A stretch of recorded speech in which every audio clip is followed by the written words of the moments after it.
So when people comment under my Rooster Teeth videos and give reasons for why they don't really enjoy the content so much anymore, there's one comment that keeps reoccurring, and that is, I don't watch it because they went woke. Okay, now, let me be super clear here. I'm not using the term woke. I think it's an idiotic term that describes something else every day of the week, depending on who these people don't like on that day. And I found the comment of John Spartan296 quite appropriate in that regard, saying people that unironically use woke to criticize something should get therapy to treat their severe brain rot. And I agree with that stance. However, I think what a lot of people mean when it comes to Rooster Teeth and them using the word woke is that there have been some challenges in the company when it comes to, for example, their hiring policies. Okay, it seems like that Rooster Teeth put tolerance and acceptance so big and top of their list of priorities that they are hiring people for their ethnicity or because they are a certain person or character that they want to see in the set and not because they're the best person for the job. Now, this is just me observing this. Okay, obviously I don't have any insider knowledge whether Rooster Teeth actually makes hiring decisions based on those factors. However, it does certainly feel like that, and many people comment under the videos as well that don't say they went woke,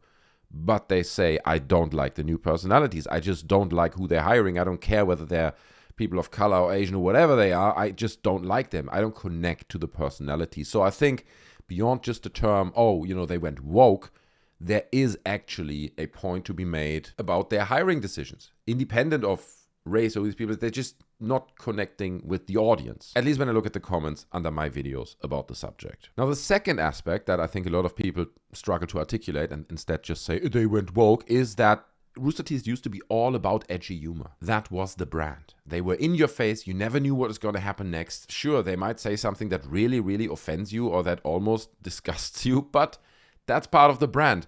Now, that worked at the time many years ago, but now in 2023, I'm not so sure anymore, okay? People are much more sensitive. People are much more reactionary to small things that people say or said in the past. So they have to scale this back. There is no way that Rooster Teeth now in 2023 could exist in the form that it existed maybe 7-8 years ago. So they almost lost this unique selling point they had, right?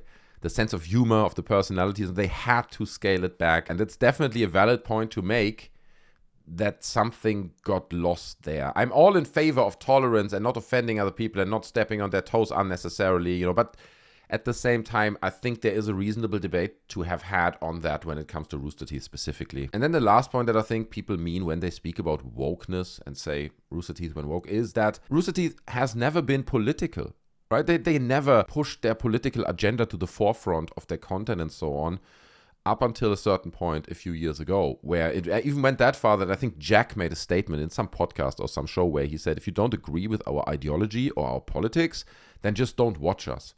And you wouldn't believe the amount of comments that I have referring to exactly that statement. People saying, yeah, that was the moment when I watched it. I was like, unsubscribe. I'm not following. I was a Rooster Teeth first member, but now I'm gone. So they tripled down on saying we want to be tolerant, we want to be accepted, we are hiring all these people, we give a safe space for trans culture and all that, plus the political agenda. I think it pushed a lot of people away. But here's what I find most interesting about this whole story, right? Like, here's Rooster Teeth now tripling down on tolerance, on wokeness, right? Being tolerant, including others, giving others a platform and a voice, and paying a high price for it, bleeding subscribers, bleeding views and relevance. But this stands in a very strong contrast and almost feels like a direct response to some of the scandals that they had, right? We all remember the Mika Burton story, where there were like these racist allegations made by her of like racism behind the scenes at Rooster Teeth.